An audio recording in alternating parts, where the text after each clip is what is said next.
If you are just joining us, you'll notice in our headline box we've got a crane rescue operation situation happening on Wellesley Street. If you've been watching us for some time, you know what's going on now, but the call came in around 3:30. There is a woman in her mid-20s stuck up on a crane. This is on Wellesley between Yonge and Church. You can see there from moments ago the shot between the rescue folks and the woman up on that beam. It's called a block, the thing she's sitting on. It's only about 6 inches thick, so this is a pretty dicey situation. She's been there for a number of hours. We don't know why she is up there or how she got there, but they're working on rescuing her. We'll get you the details coming up in 2 minutes. Thank you. All right, let's get you right back to our breaking news situation we've been tracking all morning here in the downtown core on Wellesley. There is a woman in her mid-20s stuck up on a crane. We'll go live to our Cam Woolley, who is on the ground at this situation. Cam, last time we talked, those rescue workers were getting pretty close to this woman on that block. What's happening now? Yeah, actually, we're going to bring the fire chief in on this. Sir, Good morning, Kim. We've got your guy right on the top. What's going on? So we've got, as you can tell, 3 of our technical rescue crews are here now. We have one of our firefighters at the very tip of the crane in the red TR suit. They're just getting set up. We're going to lower that firefighter down on a high-angle rescue rig. He'll come down to the hook where the victim is. We're going to put her in a harness, secure her off so that she's safe with our person, and then the crane operator's here now. So the plan is they'll swing the crane around and lower them both safely down onto the ground here. So part of a very complex technical rescue operation. This is exactly what makes me proud of all of our women and men that do the TR work for us. And we've got a police officer, a negotiator from ETF, and he appears to be talking back and forth with her. Yeah, we're joined up the crane and of course on scene by both paramedics and police. Our ETF folks are with us. That's common in this type of situation. So he's able to maintain direct contact, verbal contact with the lady on the end of the crane while our rescuers get set up. So she'll know what to expect as your rescue guy comes down. Yeah, absolutely. She's fully briefed. She'll understand what's about to happen, and then our first priority once we get our rescuer down is we'll get them, we'll get her secured into a harness. Has there been any information yet as to why she may have gone up there? None that I have, other than the information I have from our incident commander here, Kevin Shaw, who I know you've been speaking to earlier. No indication that she's in any great distress. Just at this point stuck on the end of a crane, so we'll get her secured and down onto the ground. I understand too your high-angle rescue person is one of the best in the industry. As I'm told, one of the best in the industry, and certainly one of the best we have. So he's from Station 313, and we're very fortunate to have him and all of his colleagues that are here today. Thanks very much. That was Chief Peg, Toronto Fire. Now, you can see we've got a lot of workers here waiting. There's actually a crane operator up there. They tell me the thing she's on is called the block, and that the cable runs through it. They don't want to move that with her right now because she's hanging onto the cable. If they do anything with it, the cable will actually move suddenly. It's sharp, oily steel. There's some concern that she may have even been injured sliding down to it. She doesn't appear to have gloves, so EMS is on standby. So the firefighter is right at the tip right now, and he's preparing the rescue harness and lines. ETF officer has been talking with the woman back and forth sometime. Chief Peg said that they seem to be having a pretty calm conversation. That's what we see here. A bit of a breeze. We can't really hear what they're saying. Earlier we could hear the police on a PA talking to her, and at one point we could just hear her yell back something to the effect of, "I'm stuck." So again, we don't know why she's there. About 3:30 in the morning, somebody in an apartment or a condo around here saw her, called police. But it looks like this is making some progress. Now, still, it's going to take a while for the rig to be lowered, and then again, when she's secure, they're actually going to lower the boom and then lower the block, moving it to the east and down into the parquet here, the Paul Kane House parquet, which right now ring with construction workers just sort of waiting to get to work. Some of them that know the crane operation have been talking to police. They had a crane operator get here quite early. They actually let him, escorted him in, so he's up in his cab right now. There's an ETF officer up in the crane cab. You can see right there, ready to communicate. So they're all on radio. The crane operator's on radio. There's an officer right with the crane operator, so that there'll be constant communication. Gurdeep? Cam, thanks for that. Also, if people are just joining us, the sensitivity of the situation is exacerbated by the fact that this block she is sitting on is only about 6 inches thick. I think we have a shot of it from earlier, which if you can we have a shot from the side, you can see how thin this thing she's sitting on is. It's only about 6 inches, so that makes this a pretty dicey situation. And Cam, how big of a factor is the weather right now? Is it pretty windy there? Oh, well, it just is breezy from time to time. Yeah, just a little breezy from time to time, Gurdeep. We see sometimes her hair sort of flowing in the wind. Right now, it's pretty calm. She's got long brown hair, and it's down below her shoulders. And just as we're speaking, occasionally you see wisps of hair. There's been the odd sort of minor gust, but not enough like you see downtown here, where it actually would swing the boom or the block of the crane. Sometimes you see the cranes kind of moving. They're shifting in the wind. This crane has been rock solid. I'm just looking to see if there's any flags on the cranes around here. There often are, but there's no indication of any significant wind, but the breeze is enough to worry a little bit about hypothermia, and that she just looks to have maybe a light summer jacket on. She's not certainly dressed for this, and again, no gloves or anything like that.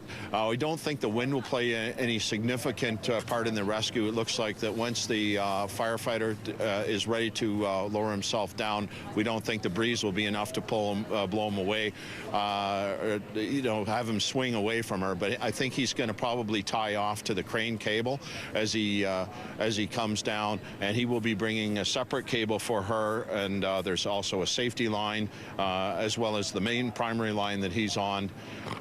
So they always have a backup on these things, and that's was so physically taxing, not just to get himself up there, but he had multiple lines and gear to carry with him. He's still on the top. We can see him doing something. It looks like he's setting the rig so that he can lower it. There's other rescue techs that are up in the crane area too that are standing by. So there's a whole team here from Toronto Fire and ETF on the ground, as well as the EMS that are waiting to treat the person for whatever they may, whether there's any physical injuries or other injuries. Again, we don't know what her state of mind is, or why she went up there, but the demeanor seems pretty calm back and forth with the police officer that's right across from her, slightly above her now. She's being told what's exactly going to happen, so she won't be surprised or shocked when the firefighter starts to come down from the tip of the crane. It's up pretty high. It looks like perhaps 20 stories. Hard to tell from the angle, but there's a 20-story building beside us, and looks like pretty close to that. We'll let you know as soon as the firefighter starts to basically rappel down. Well, the firefighter at the top that's going to be doing the rescue is still right at the peak of the crane, and you can just barely see he's starting to lower some lines from over the top of the boom down towards where the woman is. They haven't gone very far, but he's got to set out lines for himself, a safety line, and then another line for the female civilian that's sitting on the crane block. Across from here, there's an ETF negotiator, also trained in high-angle rescue, and he's probably about 8 or 10 meters away from her, and he's been in conversation with her. Their demeanor seems quite calm, back and forth. She's nodded her head a few times. We cannot hear what they're saying because of the distance and the breeze downtown, but does seem calm. And we hear from the Toronto Fire Chief that it seems to be quite stable, and they're at this point confident that their firefighter is the correct person to go down for the rescue. So it's difficult to tell whether this is going to be in seconds or minutes, but that is the plan. Once the firefighter is able to lower himself down to her, he's going to attach a safety harness to her, and then they're in constant communication with ETF and firefighters that are up in the crane cab, and then the operator will gently swing the boom to the east and then start to lower it, and then actually lower the block down onto the Paul Kane House parquet on the north side of the street here on Wellesley. EMS are standing by. They have a stretcher and all their gear here. There's some concern she may have been injured to some degree. They think that she actually slid down the cable to the block. The block is a narrow piece of sort of sandwich steel with wheels in it. It's maybe only 6 inches wide by about 2 feet long. The cable is sharp and greasy steel, so she doesn't look like she has gloves. She may have an injury. She's also just in a sort of light coat. We don't know how long she's been there, but residents spotted her about 3:30 in the morning. This is on Wellesley between Yonge and Church, and we do have some developments here. One of the rescue workers who reached the top of the boom, he is now descending, lowering himself closer to the woman who is stuck. We'll get you the latest on this with Cam coming up in 2 minutes. Don't go anywhere. You know,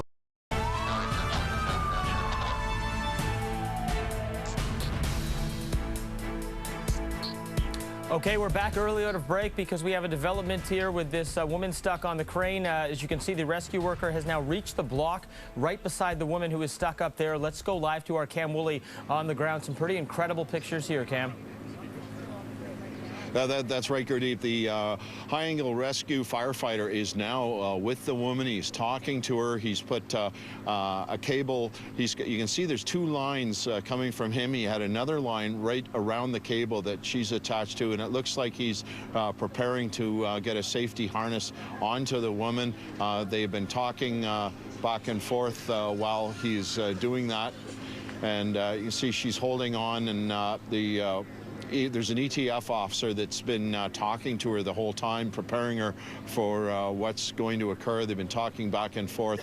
The plan is to get the rescue harness on her, and once they are stabilized, then the plan is for the crane operator to swing the boom to the east and lower it gently to the ground.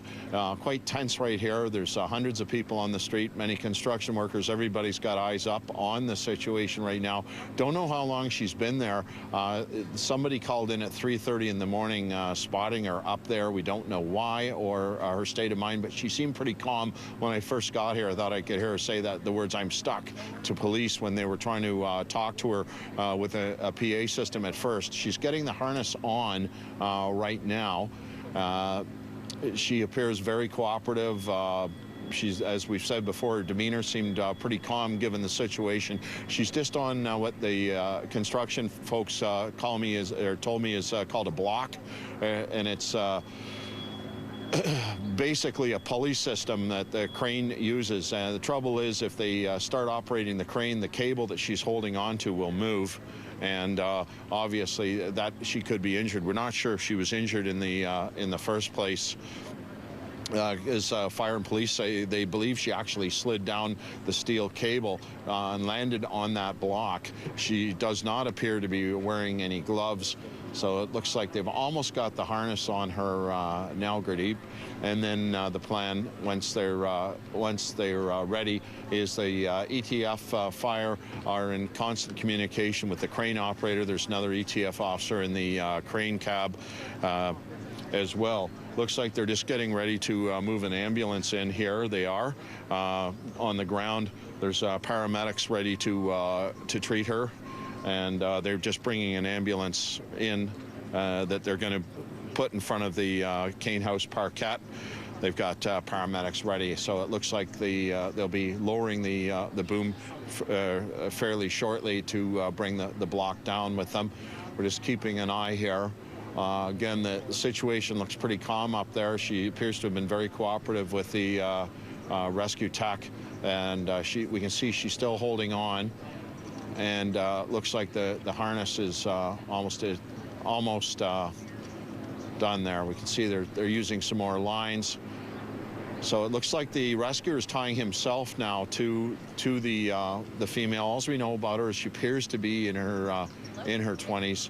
Not sure if this was some sort of thrill-seeking operation or what. Hopefully we'll get the answer to that. EMS dispatching their ambulance up, and they've got their gear at the ready. There's some concern she may also have hypothermia in that she was not really well dressed for the cool weather, and there's a bit of a breeze up there, but it's not enough to move the crane around or cause any significant risk to the rescue team that's up there. They did actually, it's cool enough they called for jackets, Gertie. We saw them actually raising jackets up to the team only about 10 or 15 minutes ago. It looks like they're getting pretty close. You can see them talk now. The rescuers talking to the ETF officer as well, and they're making ready on the ground here. There's ETF and fire folks, part of the team, are all on the ground here. Gurdeep. Cam, I know you mentioned, I'd asked you a while ago if you had ever seen anything like this in your time serving, and you said no in your 30-plus years. But let me ask you this: if this is, and I don't want to speculate too much, but if this is a thrill-seeking situation, a photography situation, misadventure, call it what you will, if that is the case, what type of charges might this individual be facing when she reaches the ground safely? Well, it'd be certainly, if that is the situation, it'd be trespass. There'd be trespass charges, and theoretically, if they wanted to, the city could also pursue the cost of the rescue if this is one of those thrill-seeking situations that has happened before, and they have gone after. Financially after folks, but again, a little too early to tell. There could have been other issues at play here, and we'll have to wait for police. I'm sure what they'll have to take all the circumstances in, but if it's just if it was somebody going up to get a really nice picture, it could be a very expensive picture. But it looks like they're almost ready to lower it, Gurdeep. We saw the firefighter get the harness on, put the safety line on himself and her. He is now tied to her, and it looks like they're ready for something to happen with the crane. We're just going to listen and see if we hear the crane motor or see any motion. But it looks like they're. You can see he's got his arms around her, and it looks like they're ready to go any second. Paramedics are on the ground, and some of the ETF people are they actually just moving their PA back that they had been using initially to talk to her. At first, they didn't want to approach her.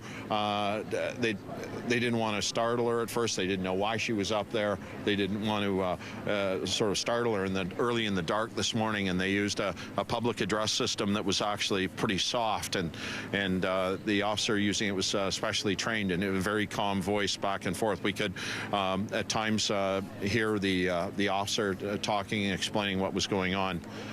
And Cam, Chief, can I grab you for a sec? Hey, Gurdeep, we've got Chief Sure, Matt Pegg with us here, and we're going to keep looking up there, and so we're not going to show you the Chief. Chief's just going to tell us. Well, it looks like they're moving, Chief. Yeah, we're starting to move. So as you can see, the crane's actually rotating now. So our firefighter came down off the tip. He's been able to reach her. She's now safely secured in a harness as well. So the crane operator is moving now. The crane's going to rotate. We're going to lower both the firefighter and the victim down into the park. Both will be transferred into the care of paramedic services. I'm sure that there's some hypothermic effects there.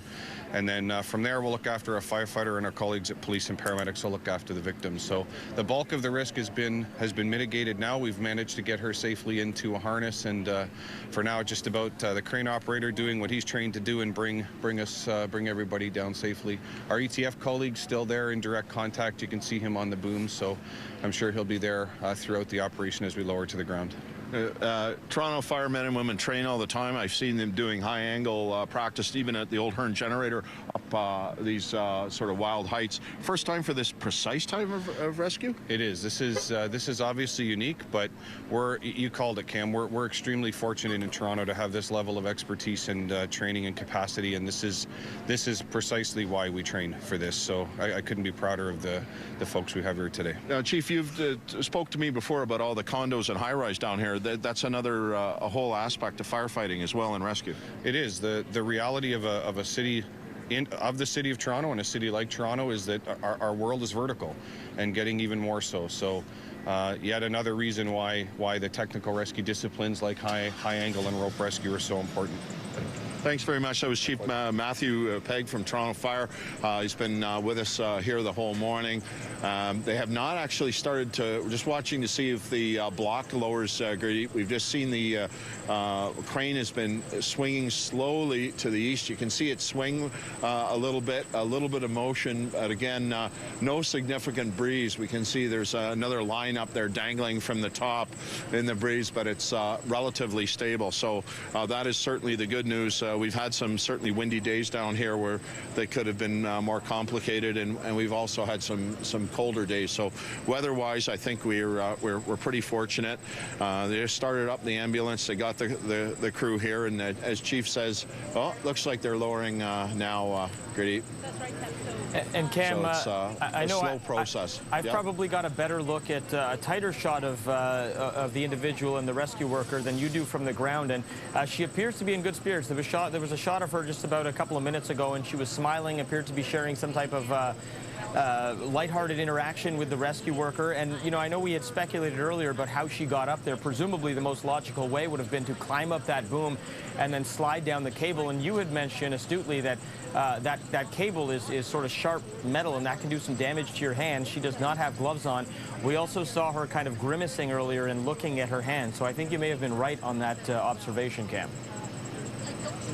Yeah, it's the cable's really greasy, Gurdeep. They keep it oiled to prevent it from rusting, but often there's little shards too of steel, some sharp edges to it as well. So, and there was sort of a bulky piece of cable at one end. I'm not sure if she would have struck that on her way down and then maybe landed hard on the block.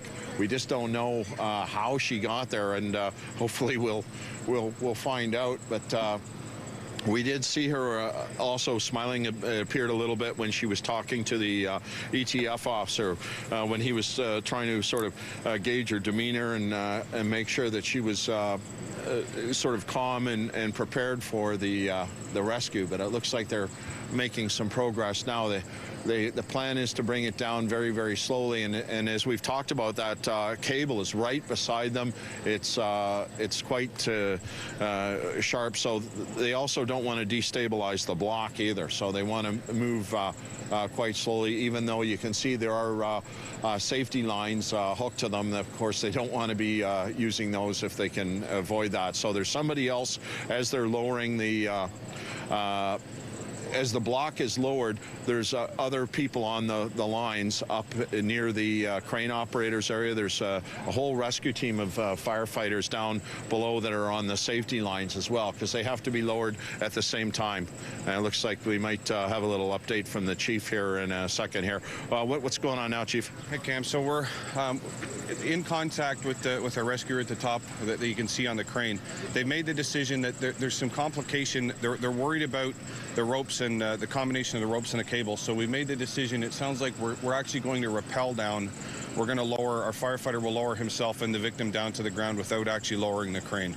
So the assessment is that that's the safer way to go. I guess there's a bunch of moving parts up there with the cables and the pulleys, so this is the higher level of safety. So that's a changed operations, but we should be seeing that. Just the rope, I guess the rescue lines could maybe get pinched, I guess, by the steel if they start to move. Yeah, I don't have the full technical knowledge of what they're dealing with up there, but certainly a risk of some sort. There's a risk of a bunch of moving parts, so that's a safer way for us to go.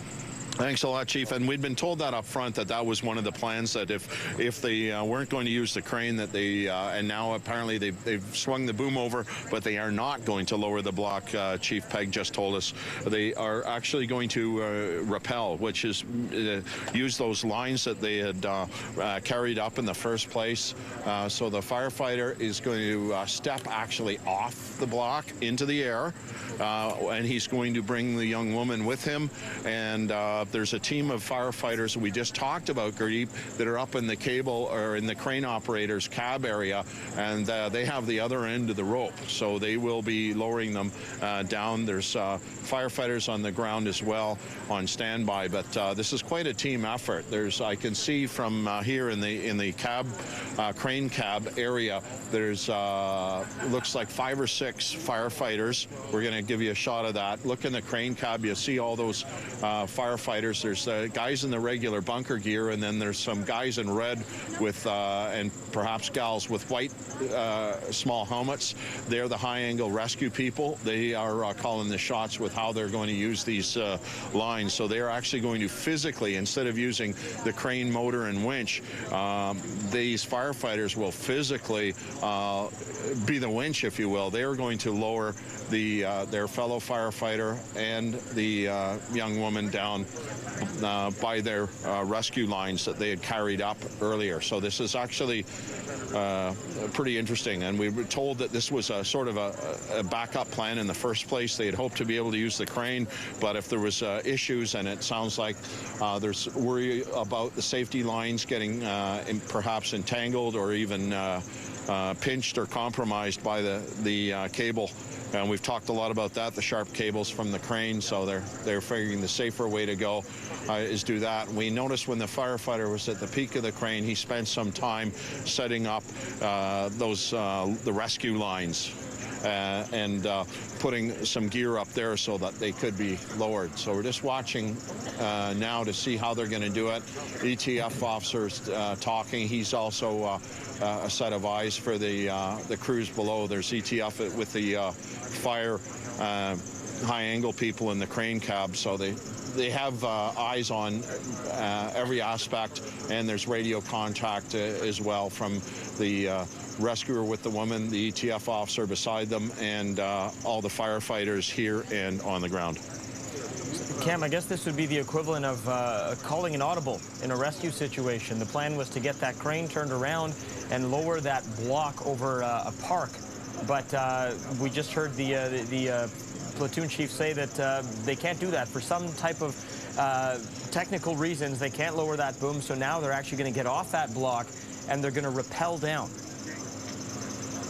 Yeah, that's right. They're going to be, and that had been part of the original plan. They had a sort of a plan A and plan B, if you will, and they did swing the boom over, but the concern is if they start operating the steel cable, if it starts rolling and then trying to move the rescue lines, which they would have to do simultaneously, there is some risk they've decided not to accept, and they say it's much safer to simply use the rescue lines that the firefighter had carried up in the first place. They had to have them anyway, so it looks like he's getting ready now. We can see him doing something with some lines, and then he will actually step off the block, stabilize, and then he will bring the young woman with him. She's already in a safety line. She's already tied off, and then the team that's in the crane operators area, between them, they will lower her down to the parkette, and it's pretty high up. It looks like from neighboring buildings it could be 15, 20 stories, and you can certainly see that from our shots here. They have EMS standing by as well. Just we're waiting to see how long this is going to take. Looks like the firefighter is doing something still with the harness. We can see her hand. I don't know. She had reached her hand out for a moment, sort of to the west, maybe while he was adjusting the harness. And Cam, you had mentioned that now if this individual does eventually face charges, if this rescue operation goes down safely for trespassing, for misadventure, what have you, it's a possibility that the cost of this rescue operation could be passed on to that individual or their family. I'm going to ask you this question because I really have no idea. What does a rescue operation like this, ballpark, what does something like this cost? It must cost a small fortune. Yeah, it would. So it'd be in the thousands of dollars. A number of these officers are on duty anyway, but any additional costs. But you know, at this case, pretty early to guess if they do that. It really depends if this was just a pure thrill seeker. If there's other issues at play, they likely won't do that. But there have been some precedents in the past where that has occurred. This was a fenced-off area, so she. Either way, there was a trespass involved. Whether that will ultimately, whether it be trespass charges or not, will depend on all the circumstances. We don't know if anybody else was involved. Again, somebody just spotted her at 3:30 in the morning, so we don't know if there was any, if she was in crisis or impairment or again, thrill-seeking. These are all, at this point, speculation. They're still working. I'm just watching the rescue tech working. He's still doing some of still working with the harness with her. And it looks like they're getting pretty close. And we're just watching the team that's in the crane cab as well. There's the high-angle rescue team and some other firefighters there as well to assist if need be. They've got multiple lines going up there to them.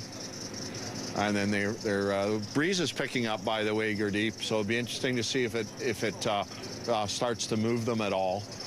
It's not, at this point, doesn't feel bad enough to swing them around enough to hit the boom, but it is in downtown Toronto at times it certainly would be. As we know, there's some days down here the cranes even have to stop work.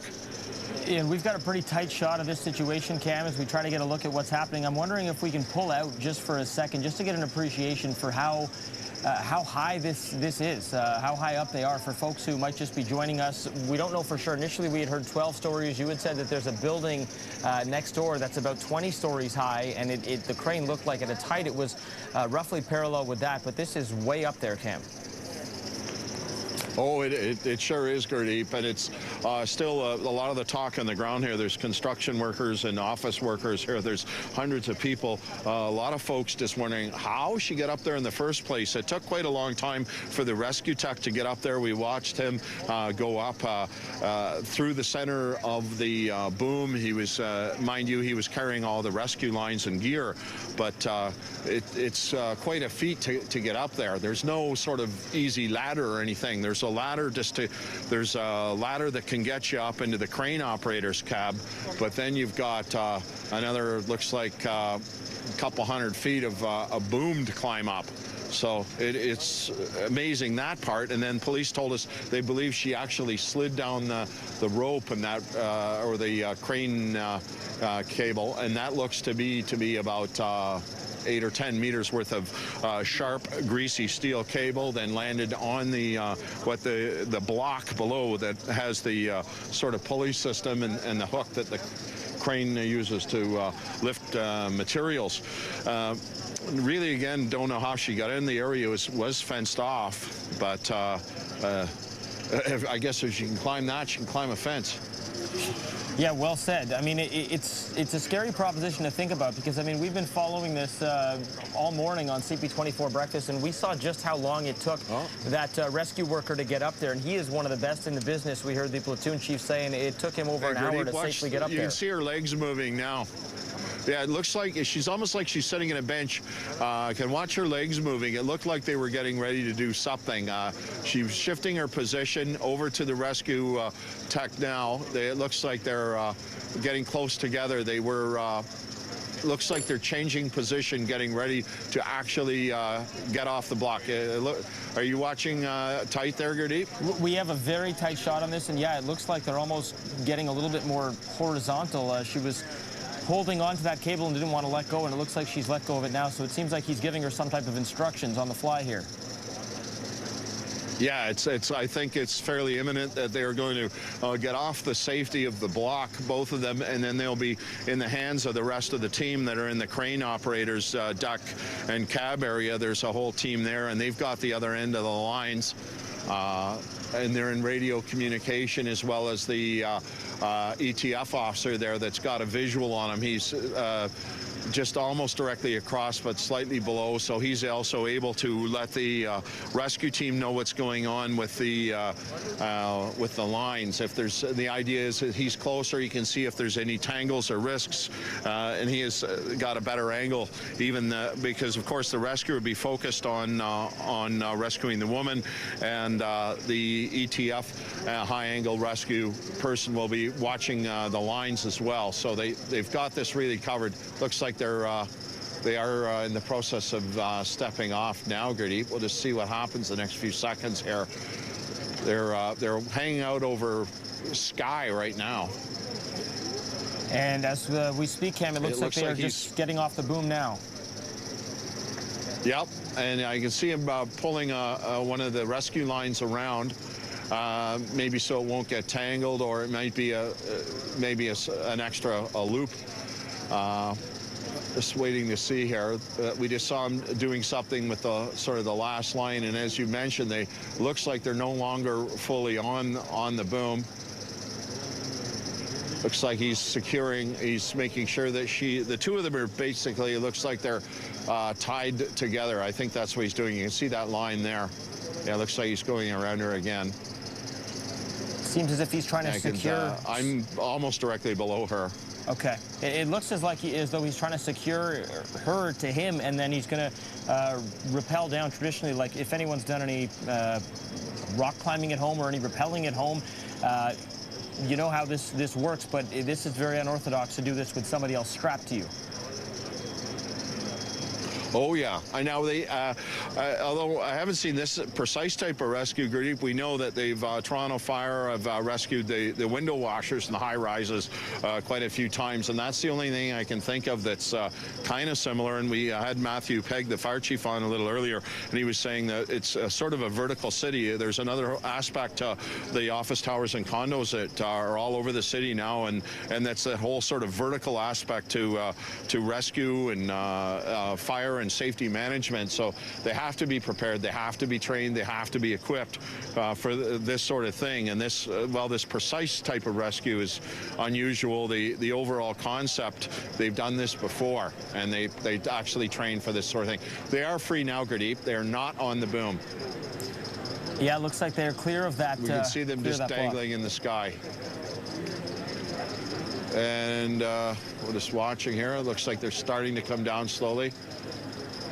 They are just beside the block now and moving.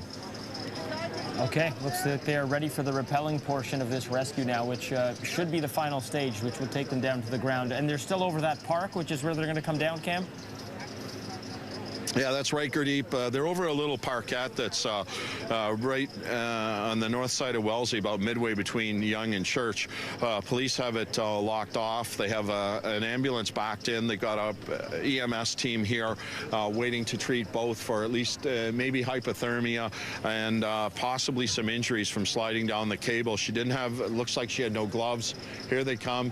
They're about 20% of the way down the boom now. They're starting to move a little quicker with the team that's lowering them. And Cam, I saw that there was quite the presence on the ground with officials and rescue workers on the ground. What's the presence on the ground like now, not just with officials, but also onlookers? I imagine this is quite the spectacle to wake up to. Yeah, it's a few hundred people here, Gurdeep. There's all the construction workers that were planning to work on this job site and the one right beside it, plus people have come out of the Sunnybrook Holland Arthritic Center. There's workers, there's patients. The whole south side of the sidewalk, all the way from almost Yonge to almost Church, is packed with people. They all got their phones out taking pictures. It's pretty amazing. And then, of course, we have the paramedics, police, and fire here. We have officials from all those. We've actually had the Toronto Fire Chief, Matthew Pegg, kind of narrating for us as this has been going on, as well as hearing from Toronto Police, from the duty inspector. So it's been an excellent sort of team operation between the three services. They do this a lot. That's why they actually train together. They have paramedics that are actually trained in a lot of police operation and rescue, so they'll know how to handle it as well. They're very familiar with it. So they look like they're about a little more than a third of the way, almost halfway down now, Gurdeep, from the original height. You can see them just sort of hanging on here. Okay, so it looks like, not to get ahead of ourselves, but it looks like this situation is finally coming to what should be a safe conclusion more than 5 hours after this original call came in, Cam. Yeah, it's amazing, and we don't know how long she was up there. It was 3:30 in the morning when somebody happened to spot her, and that's kind of amazing into itself. I got down here, it was 5 in the morning, it was pitch dark, and not very noticeable way up there. Like, who's going to look up there? But thankfully, somebody did, and when I got here was when police were still trying to talk to her from the crane operators area with a PA system. And here we go now. We're a little better than halfway, Gurdeep, and we can see them. They look pretty, given the situation, pretty calm and comfortable. And I think that's a key part of the rescue. Between the ETF officer and the firefighter, they were talking to her a lot. And as you were watching tight, she was smiling at times. You can just see her holding on, though. You can see she's got a pretty good grip on that firefighter. You can see she's got her arms around him here as they're almost down in the park area. Yeah, I'd be holding on pretty tightly too if I was her. And that rescue worker, hats off to him. He has just done an incredible job. He must be exhausted. A physical task, climbing up that boom, carrying the equipment, and now rappelling all the way down. And he's, as you mentioned, Cam, we do have a very tight shot. He is staying in good spirits. We just saw him crack a smile. I'm sure he's trying to keep her nerves calm as they get closer to the ground here. Yeah, she's smiling, fixing her hair. She's only about 10 meters to go now, Gurdeep, and we've got the high-angle firefighters, some of the other team members waiting for them on the ground here, and we have EMS paramedics as well. They're going to be moving forward, and they'll do whatever treatment. She did not appear to have any significant injury. We'll just see how they do with her hair. They're just, they've asked us to give them some, She's on the ground. Yeah, the crowd down here, I don't know if you could hear it, Gurdeep, but people started clapping and cheering when the rescue was completed. And they're now got the job to get her out of the harness. The paramedics are just sort of, the first paramedic is moving up now, so they'll be assessing her. They've told me at this point they're going to look at both for hypothermia and then see if she had any other injuries from her climb, and maybe especially if she ended up sliding down the rope. They're still just working on the part of getting her out of the harness. They're pretty much tied in there. She had the harness, and then the rope looked like the rescue lines were sort of triple tied, which was good. Firefighters and high-angle rescue team working on that right now with police standing by and two paramedics standing about 3 meters back. They haven't not had a chance to talk to her yet, but we can see she's conscious. She's talking to people here now. I'm just trying to see if see through the crowd of police. Looks like they're just getting out of the rest of the harness. She's got a jean jacket on, dark pants. She's talking to the ETF officers right now and police. They're actually conversing. They're standing there talking. Not sure what they're saying. They're about 30 meters from, a little less than that, from where we are. We're just on the sidewalk at the Paul Kane House Parkette. She's just standing and talking at the moment. Yeah, we heard the round of applause there from the ground cam. There was some applause in our newsroom too. What a tremendous effort by the rescue folks and fire getting this done. Okay, she's being taken by police. Is she in handcuffs, or am I seeing that correctly? Yes, she is. Yeah, she is. She's been placed under arrest, it appears. And we'll get an update from police on the circumstances. Paramedics have her now. They've just put her on the stretcher, but she was talking with police, and she has been placed under arrest. A young woman. She has dark hair. She was just wearing black pants and that jean jacket. She seems quite calm. They've got blankets on her now. The paramedics are starting to deal with her, but she does not seem to be in distress in any way. She calmly walked with the police officers to the stretcher. She sat down in the stretcher, and that's what's going on right now. She's just being placed into the ambulance. There's quite the police presence, and also from one of the wide shots we could see there's quite the media presence as well. So Cam, you mentioned that she's going to have to undergo some tests here for injuries to see just what the situation is, possibly some criminal issues outstanding as well. What's the protocol for something like this? How long before the media might get access to her to find out, to get her side of the story? Well, there may be a criminal issue, like you said. There's trespass, maybe mischief. for this, for what she's done. We don't know still all the circumstances. Might be a while before even police are going to be able to give us much more information, but she was placed in police custody.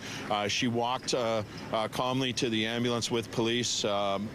She didn't really acknowledge us. She just had her handcuffs on. She walked over, and the paramedics got her. I did not notice any obvious injuries to her hands.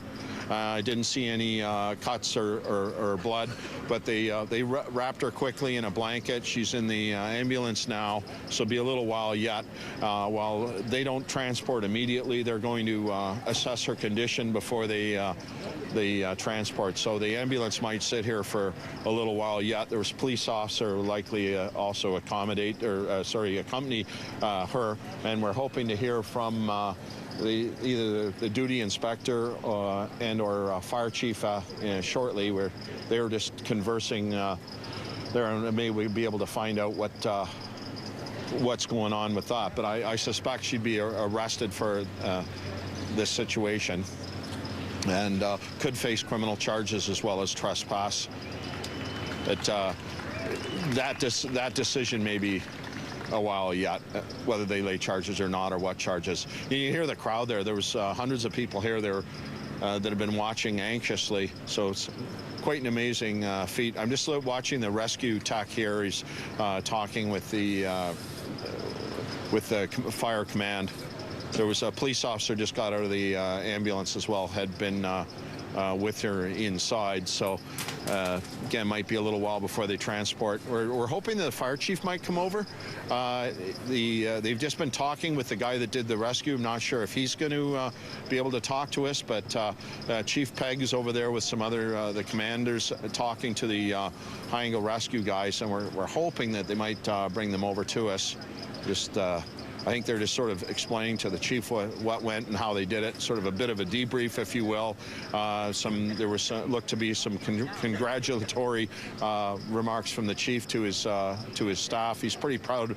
He told us he was very, very proud of them, and even named the hall that they were from. The officer's getting back into the ambulance now, so I assume the officer will probably accompany the person to the hospital. And the rescuer is walking towards us. Don't know if he's going to be up for a talk or not. We're going to see. If he is, he is.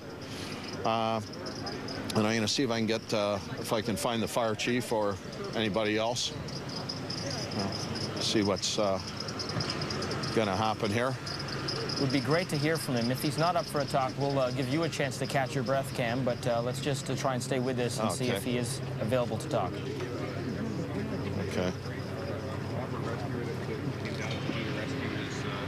He's safely on the ground. He's okay. We just, as part of our protocol, we're going to have our colleagues at Toronto Paramedic Services check his vitals, make sure he's okay. He says he feels fine, so that's great. He's thirsty, of course, and cold. But once we get him checked by Paramedic Services and he's cleared, I expect he'd be happy to have a few words with you guys. So just give us a few minutes, let our medic colleagues check him out, make sure that our own people are okay, and then we'll get back. Chief, all knowledge success? You know what? It's an outstanding success. It's in fact the little scrum that was there with our firefighters, as one of the senior captains walked away, he looked at me and he said, "There isn't a textbook on that, but I think we just wrote it." And that's I couldn't agree more. That's something I've never seen that before in certainly that complex. And as I've said many times, this is exactly why our women and men train like they do, and we're really fortunate to have that amount of training. And I'm a pretty proud guy today. I couldn't be any prouder of the folks that came down and are still up there getting all of the equipment down. So, Chief, can you just recap? The woman seemed pretty calm when she came down. Any indication from Rob about what they were talking about on the way down? Yeah, I didn't get any information. I highly doubt that conversation took place between Rob and the victim. His responsibility, of course, is to secure her and get her down, and that's where his mindset is. So, yeah, I just don't know. So you're talking about this is textbook. I missed that. It was not textbook. Yeah, that's. I was saying that as we were doing our little huddle over there, one of our senior captains turned around, and as he walked by me, he said, you know, there isn't a textbook for this, but I'm pretty sure we just wrote it, and that's exactly correct. Any sense of their injuries yet? I don't. As you saw as well as I did, she was brought down safely. Didn't appear to be in any distress, but she's been taken by paramedic services, and they'll do their thing. So. Did you talk about what she was doing up there? I don't have any of that information. Like we said, Rob, our rescuer who actually brought her down, is we're just going to have our paramedic service colleagues check his vitals, make sure he's okay, and then I'm sure he'll make himself available to give you the bird's eye view. It must have been exhausting. I mean, that is, to haul those cables up and then do all that is. He's tired. Our whole crew's tired, and that's an important thing to consider. Is there's been of course a lot of focus on Rob, and rightfully so. He did a fantastic job today, but it took three or four crews of people to make that rescue happen today. And for every technical rescuer that you see, there's a whole cadre of rescuers behind the scenes running ropes and doing communications and making sure everything's in place. So very much a team effort. And of course, something this complicated involves not only Toronto Fire, but we can't do this successfully without Toronto Police and Toronto Paramedic Services. So it's all about teamwork. This is one of the best examples I've seen. If she was a thrill seeker, will she get a bill? That's a good question that I don't know the answer to. We'll let Toronto Paramedics and Toronto Police look after their thing and figure out where that goes. And what's Rob's last name? What's his full name? I'll get the information for you. Great. Thank you. So that is the update. The Fire Chief Matthew Pegg, Gurdeep, very proud, very pleased. He was says paramedics are just going to check his rescuer out. Says the guy's exhausted. He was thirsty. They've given him some water. They're just going to make sure he's okay. And then the idea is that that he may be able to talk to us. There's a couple paramedics talking with him right now. Chief was with him. And the ambulance did left. I heard the siren on the ambulance, and there was police officer still with the person. The rescue tech is just on the bench right now. Paramedics are just checking him out to make sure that he's okay. He's looking pretty good. He looks a bit tired. He's relieved. He was talking to Chief and command staff. Certainly an amazing rescue, and Chief says that if he's okay and if he feels up to it, he may come and chat with us for a little bit. Gurdeep, he's just getting out of his harness now. Okay, well, we'll let him catch his breath. Cam, we'll let you catch your breath. Great job this morning by everyone involved, yourself included, Cam.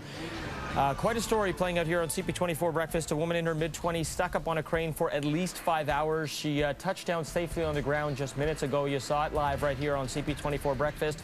We'll recap this for you and get you the latest, hoping to speak to some rescue officers on the other side. Let's take a break, though. It's been almost an hour since we've taken our last one. It is 8:40 and 11 degrees. You're watching CP24 Breakfast. We're back in just a couple of minutes.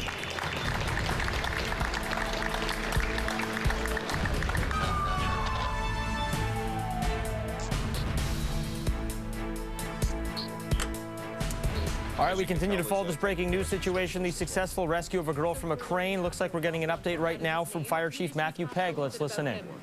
Sure. So, yeah, obviously lots of interest in Rob, and very well deserved, and the rest of his crew.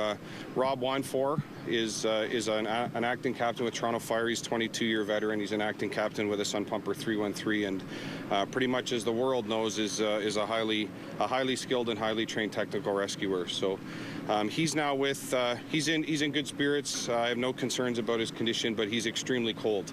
So he's with our colleagues in paramedic services. They're in the process of trying to warm his core temperature up now and running a series of vital checks on him. So we so appreciate the work that our medics do, and not only do they look after, the people that the victims and patients that we deal with, but they look after us. So Rob's with our medic crew in the back of an ambulance getting warmed up. Once that's done, he's happy to come and have a conversation, but it may take some time. He's pretty cold.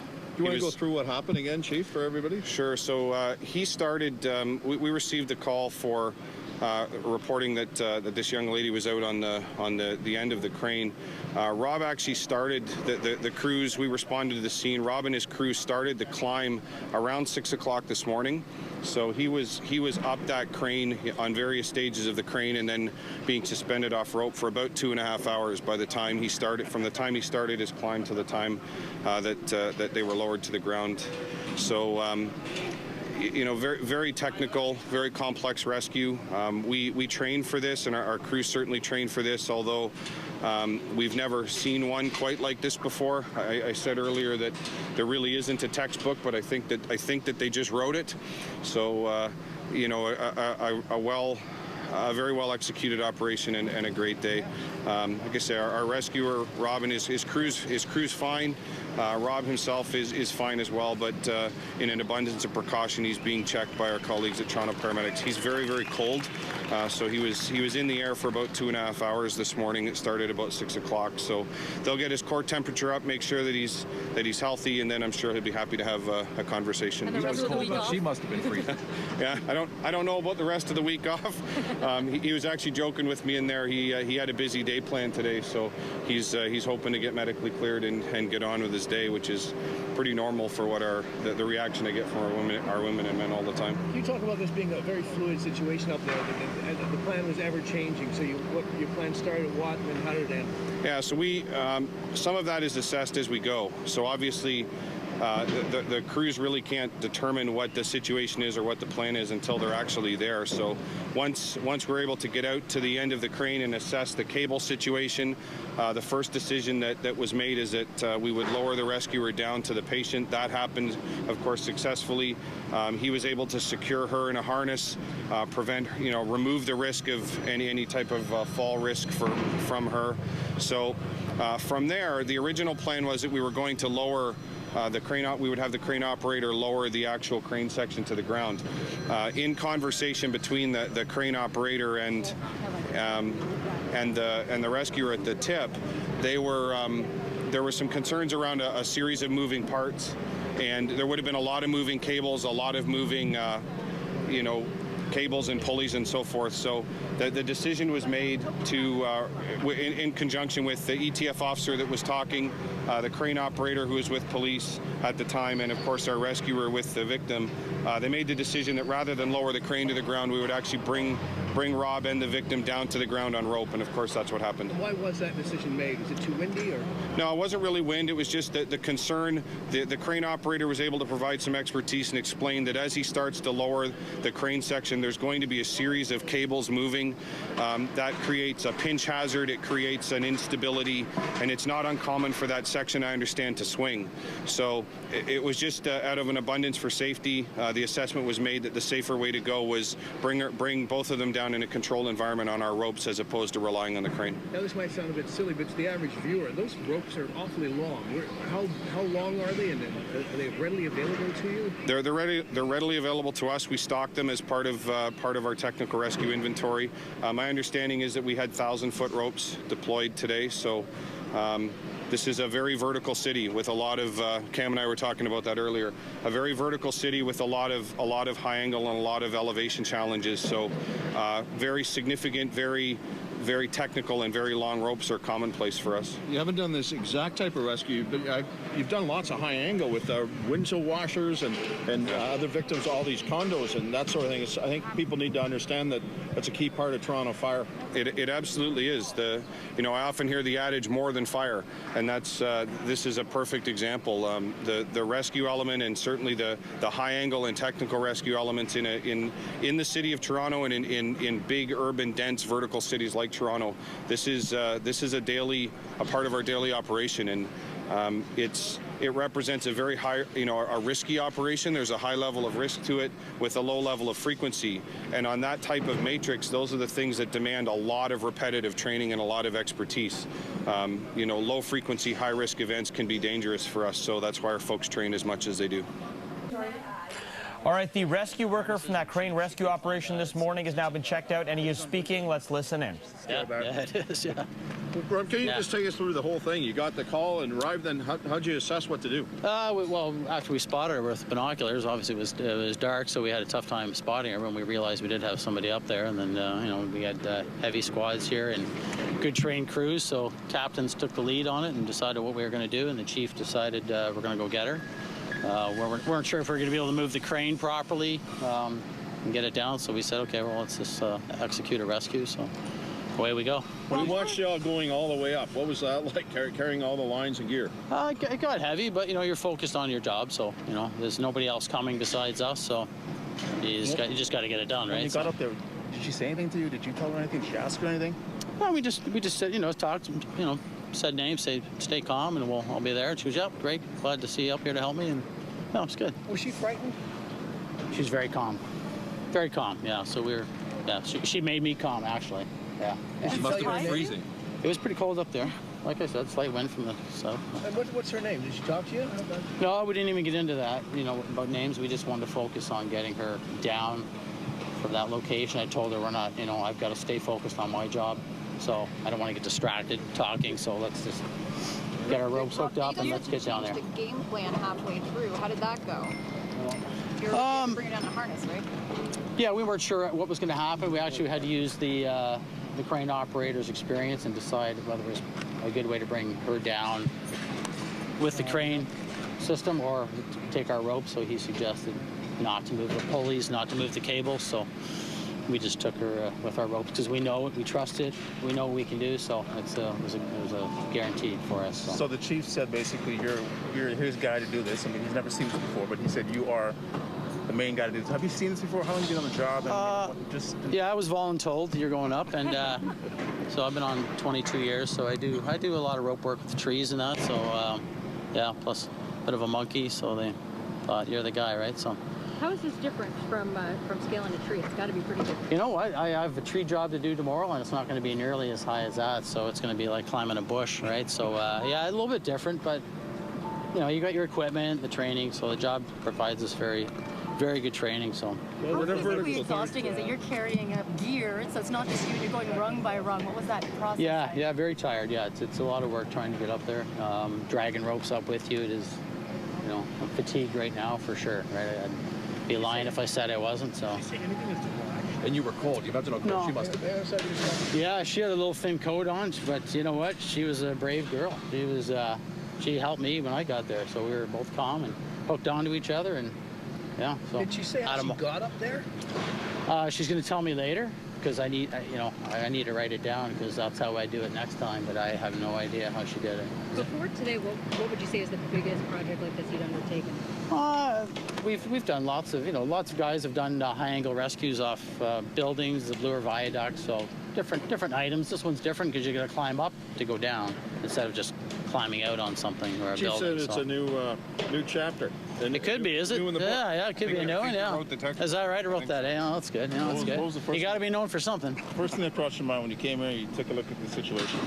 How did she get there? Like, how did she do that? Right. That's what everybody wants to know, how she did it. So.